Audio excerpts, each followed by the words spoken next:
Thank you, and I want to thank Brenda and Paul for hosting and organizing this. I mean, this is a great event. I sure hope a lot more of this kind of thing can happen all over the world, because this is what we sorely need.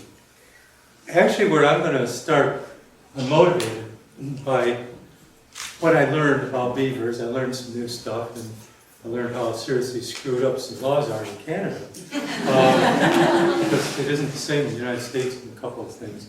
But in any case, what this really speaks to is something that a friend of mine, an author, and if you haven't read this book, I didn't see it at the Vegetarian Food Fair in the bookstore under Environment, and it should be there. It's a new book by a guy by the name of Will Anderson, and it's called This is Hope, Green Vegans and the New Human Ecology. This book is brilliant, but he comes from a very long history of working in the environmental movement in the United States and internationally. I worked at Sierra Club internationally, and then, he came to this conclusion through research and so on. This is not, these people don't get it, and there's this bigger problem. But what he argues that we need to create a new human ecology, which really is what Paul was talking about in his talk, is that we've got to expand our thinking. But what Will talks about is something, he talks about predation. And he says the most serious predation on the planet is what he calls mega-predation. And mega-predation is us. Mega-predation is the predation of the planet, of its resources, or its assets, however you want to think about that. And also, everything that lives upon it, plant, animal. So we see for 8,000 to 10,000 years, this is how we view the planet. And it's a system of controls. Now, coming from a farming background, I understand, I don't accept it, but I understand why we look at other species and say they need to be managed. Okay? The United States, we've got part of our federal government is the Bureau of Land Management, which has a wildlife management aspect to it. And the millions and millions of animals that are killed every year is astounding. Coyotes, for instance. Unfortunately, people lose their dogs to them, but they have these ground traps that are put in the ground. A scent is put on them that it smells like rotting meat, and it gives off this scent for, I think, up to a month. But what it does is it attracts the coyotes or wolves or dogs, and when they go to sniff it, as soon as their nose touches it, it has an electronic touch sensor in it, it sets off cyanide. It kills them with cyanide. And there's about no worse way to die than cyanide poisoning. And these, ranchers lose dogs every so often. And the thing that's really disturbing about it is when you talk to these farmers, you talk to these ranchers, okay, I lost my beloved dog, but that's okay because there's a bigger problem. And that's coyotes, prairie dogs, bison, elk, deer, pick a species. Why? Because they see them as competition for land, and competition for water, competition for grass.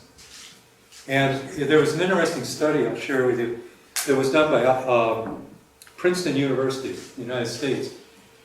For generations, the rationale behind and the ongoing story about why they needed to have varmint shoots out in the Great Plains was for prairie dogs is because cattle break their legs. As they're walking across the prairie, they step in a prairie dog hole, bust their leg.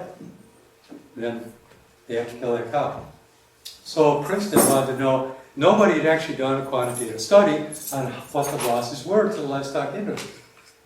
So these students went out there, grad students, went out there and they knocked on doors. They went through Montana, south, and prairie dog land. And they would knock on the door and say, okay, Farmer John, you've got cattle, how many cattle you got? oh, I've got about 10,000 cattle out on pasture. He said, you have prairie dogs? Oh yeah, I got prairie dogs. He said, you shoot a lot of them? Yeah, I shoot a lot of them. He said, you poison them? Yeah, poison them. They put poison. They put bombs down their burrows. He says, how many cows did you lose this last year? Well, I didn't lose any. How about this year? Well, none. But the guy down the road, I heard he lost a couple. So they get back in their car, go down the road, knock on the door, next farmer asks the same question. Didn't lose any cattle, but I heard somebody over here. So they go over there, they ask. Then they say, well, Farm Bureau told us. So they go to the Farm Bureau representative. And they say, oh yeah, we lose thousands of cows. Where's your research? Where are the statistics? There is no paper trail. It's a story. It's a made-up story. They found out that literally, they could not find a ranch in the Great Plains of the United States where one farmer lost one cow to a broken leg. Now, for me, growing up with cattle, this totally makes sense. You ever watch cattle eat? Head on the ground, walk real slow while they eat. They see a hole? They're not stupid, they're not going to step in it. And the other thing is they say, well, what if they start running? Like something pushes them, like they're running from a predator or a helicopter or whatever. See, wouldn't they step in the hole then? No, cows, where are their eyes? They're a prey animal. And they can see nearly 360 degrees. They can also see the ground around them. That's why they don't step in holes. So anybody who knows cows knows this, but they have competition shoots for prairie dogs. Guy who shoots the most prairie dogs in 2 hours, 4 hours, wins a rifle. Whatever, it's ridiculous. But this is part of mega predation. We come up with excuses on why we need to manage these animals. And actually, believe it or not, there's a friend of mine who has written a couple of very good books on animal rights. Her name is Lee Hall. And I spoke at a Veg Fest in Philadelphia where she lives. And she brought up something, they're having this, Valley Forge National Park is near where we were at. And that's of historic significance to Americans, but not you guys. But anyway, they're having a deer problem. So how are they going to manage the deer? Well, Lee is advocating to bring predators in. Try to create some homeostasis within that national park. Of course, they don't want predators there. But she was talking, and she asked me, I wasn't giving a talk. She was talking, and she asked me, she says, well, you used to be a deer hunter. I said, how did that work for licensing? To get a deer license? And I said, well, you go to any department store just about, or big box store like a Walmart, or any gun store, and you bought your deer license. I said, but it's still, like where I live in New York now, grew up in Michigan, but in those two states and Pennsylvania and Michigan are the two biggest deer hunting states in the United States. You go in to buy a permit, you can get one for $1 for a male. But you can't, you have to, if you want one for a female, or a doe license, you have to apply to the state, Department of Natural Resources. And then they only have so many of those that they kind of mete out to the public. And this is for population control. But she brought up a good point, that while all the time I grew up, I was taught, you shoot a buck, shoot a big one, never shoot the females. A man does not shoot female deer. My uncles, I have a lot of uncles, my dad came from a big family, and my grandfather, and all of them, that was the mantra, you do not shoot female deer. And she says, that's a bit sexist, isn't it? She says, you set up a law where it's illegal to shoot females unless you have a permit from the state. And she says, that is a really interesting form of sexism. But it's okay to shoot as many males as you can. But, you get around that, like my brother still hunts. So he's got two daughters, and who don't live with him anymore, but he still goes to the store, and he calls him up, you know, you're going to the store with me. And he'll get one for himself, one for his wife, one for each of his daughters, so they have 4 buck licenses. And then he puts in 4 applications for 4 doe licenses. Because he wants to fill his freezer up with deer flesh. And being that you own a farm, there's this, with certain animals, you can shoot as many as you want. Coyotes, as many as you want, because they are what they call a nuisance species.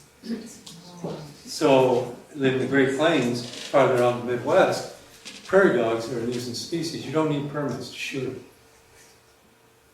This is mega predation. And now that most people live in urban areas, we're translating that into what's going on with deer, what's going on with raccoons, what's going on with skunks, possums, any animal. What do you call them? Liminal animals? Liminals. Liminals.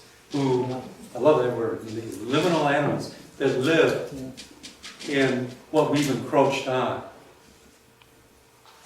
And but if you're a farmer, you have a free pass pretty much. You can do whatever the hell you want because you're supplying food to the consumers. And anything that you deem to be competition for water, for feed, for space, is that. Now, one thing that I wanted to talk about, this really is a tangent, but it's something that just keeps ringing in my head that Paul talked about in his talk on the environment, is that the trillions of marine animals that we pull out of the ocean every year, in the United States, of all the fish stocks and marine life stocks that are pulled out of the ocean, 1/3 to arguably more than that is used as either direct feed or as soil amendments for livestock agriculture. So, and the biggest fish meal is mainly what it is. Fish meal is used as a protein supplement for farm animals, all of them, pigs, chickens, cows, goats, and as a soil amendment, so to enrich the soil. But primarily it's used as a feed amendment. And why is that? It's because according to the International Agricultural Trade Policy Organization, we are at a land use deficit. We cannot produce enough kilocalories to feed the livestock we're producing in the United States. That we have to take calories from the ocean to feed the farm animals. Because we don't have enough land. Let that sink in. 80% of everything we grow in the United States is fed to farm animals to begin with. And we would feed them more, but we have to feed people too. So we need that other 20% to grow, to have orchards and grow, vegetables and fruits and so on. And at 80%, we can't feed the animals that, produce the protein that we need to, so we pull it from the ocean. Now, we've got all these people that want to gravitate toward humane agriculture. What's that? Around where I live, the locavore movement is going full tilt. People, I'm watching young families with small children that are leaving their urban environs, and it's actually a new kind of sprawl. It's what I call locavore sprawl. And they're going out and they're raising primarily pigs. And then slaughtering the pigs themselves for their own use, or there's now specialty meat places like in Ithaca, New York. We have a place called the Piggery. It's pork only, specialty meats. And all their pigs are sourced from the local area. Well, I managed to get them shut down for a week last month because a guy I know, he has 2 neighbors who are these locavore young people raising pigs that they're supplying for him. But the laws on what you can feed a pig for public consumption are very strict, both at the federal and state levels. You can't what they call trash or garbage feed a pig. But these guys, when a piglet or a pig dies, they just leave them in the hog lot and let the other pigs eat them. And they said, why waste the pig? You know, well, that's against the law. You can't do that. That's how diseases are spread. That's how prions are spread and other pathogens. But so I called up agriculture markets and I said, I think we got a problem. This retailer is selling garbage-fed pigs from several different sources, blah, blah, blah. And the state came in and shut them down. Now they're under investigation for that. But it's, you know, this is stuff they get away with, but the public doesn't know anything about it. Nobody provides the public with the information about or where to dig it up from a website with the state or a province or the federal government on what are the guidelines and how you do this. But yet, this whole idea that somebody, and here, I got this button, I got it at the food fair. It says still vegan. It says what? Still vegan. Oh, okay. Why do I wear it? I wear this every day at work. Just to be a pain in the ass. I work at a food co-op, okay? I work in the produce department. We're a general manager, and every single manager of the sub-departments all say, well, we used to be vegans. You know that apologetic thing? Well, we used to be vegans. And I got the button, so I'm still vegan. It's been 24 years, I'm still vegan. And a good friend of mine, Ray Sephora, who's a great teacher and mentor, travels around the world. We were talking about this once, and she says, just recently, and I said, you know, this is happening more and more in my little world, in rural New York. And I said, you know, what do you say? When I hear that, there's something in my head that almost snaps. It's like, psychologically, what is happening with these people when they have to preface their discussion with, well, I used to be a vegan. Well, it's a guilty conscience, I understand that. But there's something, what more? And she says, don't worry yourself about it. She says, I have the answer. She says, when they say, oh, I used to be a vegan, she says, I always answer back, what made you give up hope? So now I use that, and you talk about people who just, you watch your heads just drop and walk away.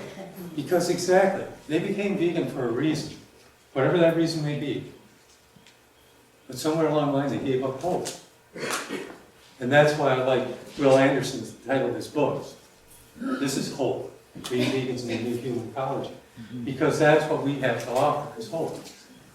But what one of the biggest things we're fighting against is this humane myth, this story that is being created by ad agencies and by the industries themselves, that there is somehow a better way of raising animals, a more humane way of raising them than killing them.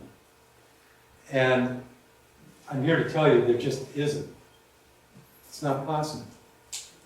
And, you know, the definition of the word humane in my Merriam-Webster's Dictionary at home is very short. It's just, the definition of humane is to be treated with compassion, kindness, and mercy. That's the whole definition.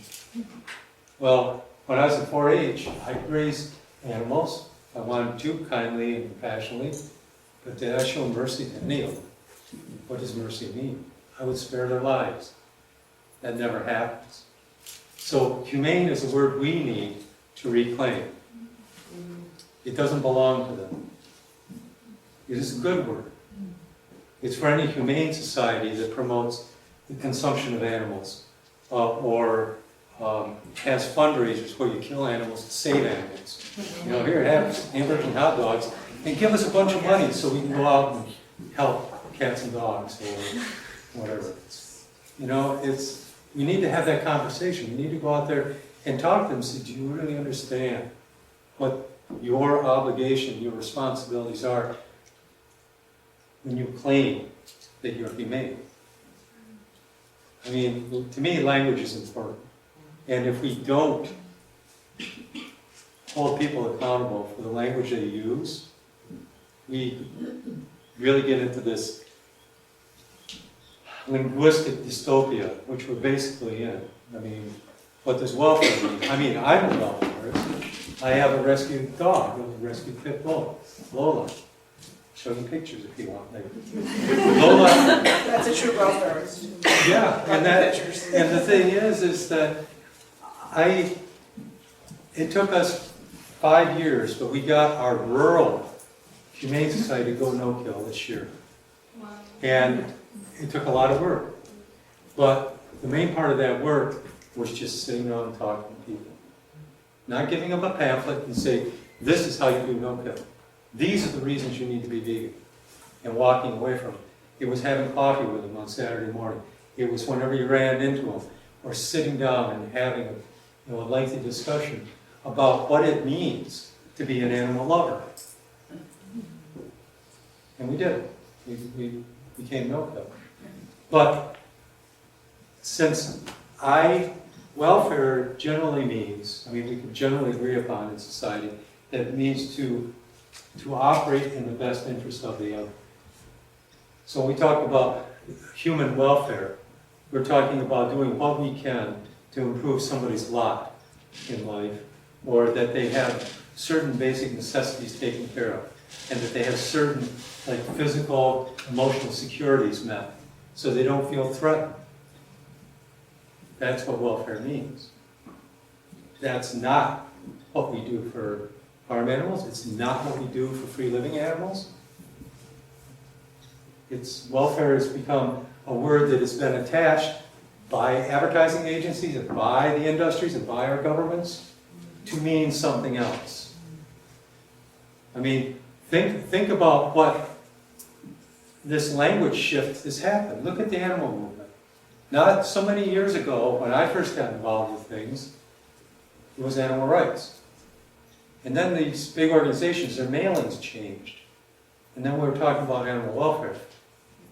And then it changed a few years ago, that now it's animal protection. But the thing is there's been a shift in language. It is dumbing us down and devaluing the language so that it doesn't mean what it used to mean. And we can't hold people accountable for what they're doing because, when you say, I'm an animal protectionist. Think about that. What does that mean? It's like the word humane. Humane Society of the United States.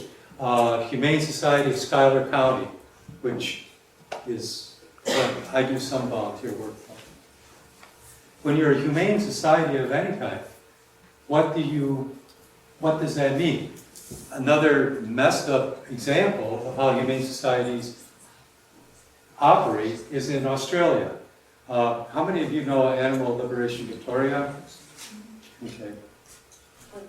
Anyway, Patty Mark was one of the people who was instrumental in starting that up. But a few years ago, she uncovered this scheme where the RSPCA in Australia was creating higher standards for egg-laying hens in Australia. Okay? So they came out with this Humane Standards program. I can't remember the exact name of that program. They came out with this Humane Standards program, and everybody goes, oh yay, I'm going to buy more humane eggs. But then they found out that RSPCA was getting 25 cents a dozen. For every dozen sold, they were getting a 25-cent kickback. All about the money, folks. It always is. But the thing is that, humane, when we talk about humane legislation, when we talk about humane initiatives and so on for animals, to try to develop humane policy, I'm really skeptical whenever I see those things put together. Because first off, when dominant culture is still consuming these animals, it doesn't think differently about them. If we really are talking about humane, we can't legislate morality. But people believe they're doing the right thing. Case in point, in California a few years ago, there was something called Proposition 2. It was a referendum put up for everybody to vote on in California in a 12-year or 14-year period to get rid of gestation crates. and geo crates and battery cages. So they got an overwhelming, it wasn't overwhelming, it just, I forget the percentage, but it was over 60% of the people who voted said, we're for this. Okay, fine. But nothing was going to take effect for 12 years. 12 years, there was a phase-in period of 12 years, but nothing was legally binding until the 12th year. So I'm listening to the people who were proponents of Prop 2 saying, yay, it's a victory for the animals. I'm going, really? Well, for me, the proof is in the pudding, okay? So I go to the U.S. Department of Agriculture, USDA's website, and they track every commodity in the state, or in the country. I don't care what it is. If it's food, they track it on a 24-hour cycle. And you can see, you can go by national, state, regional. You can take it right down to your local area of how much any commodity has sold in the last 24 hours. So I gave it a month after this initiative passed. And then I went there and I go, okay, I'm going to look back over this 2-month time frame to get a sense of what Prop did do. Did it cut down on egg consumption? Well, what I found was conventional eggs, sales went down 2%. Okay, that's a good thing. Cage-free eggs, you know, whatever was labeled, free-range cage-free eggs, well, they weren't called cage-free, they're called free-range eggs. Free-range eggs went up 126% sales. This is the problem. We've got to quit talking about factory farming. We've got to drop that term. Because whenever you use that, there's a psychological and emotional out for consumers. That out is that, yeah, I agree, this is the worst sin that man can do, that humans can do to farm animals. But over here, this has got to be better, right? Because it's called humane. They're marketing. You got to understand that all the labels, both in Canada and the United States, that say humane has no legal binding definition. It's just an advertising slogan. Organic, the word organic attached to any animal product has a legally binding contract tied to it, but the word humane does not. So they can say anything they want. I mean, one of the things that blows my mind is I don't go there because we've got so many issues with this chain of Whole Foods market. I went in there once, this is a while ago, but I was in Massachusetts, and I went in there just to check things out. They had instituted their 5-step compassionate meat program. So I was in there looking at that, and I was looking at their meat case, and I went and looked at the eggs. Cage-free eggs. Whole Foods cage-free eggs. You talk about irony. Not everybody gets irony. But you know what the brand name on the package was? Irony. For irony? Close. It's called Bread and Circus eggs. I'm not shitting you. That's what it's like. Bread and Circus eggs. And anybody knows their history of what Bread and Circus is about. Well, this is an ad agency that's saying these fools will buy these eggs just because we say they're free range, which only means a building this big with 10,000 chickens on the floor, which are more stressed out than a chicken in a cage. And we're going to call them humane. We're going to call them free range. And make a lot of money doing it. But then these what I'll call pseudo animal organizations that call these things victories, they're making a lot of money too. Because their donor bases tend to be people who eat animals and their products. So we really need to pay attention to what humane means, hold people accountable when they use that term, and to, I think, best of all, so Paul put it earlier, is that we have to be an example. I'm up here ranting right now. That's not how I approach people. I'm not that kind of activist.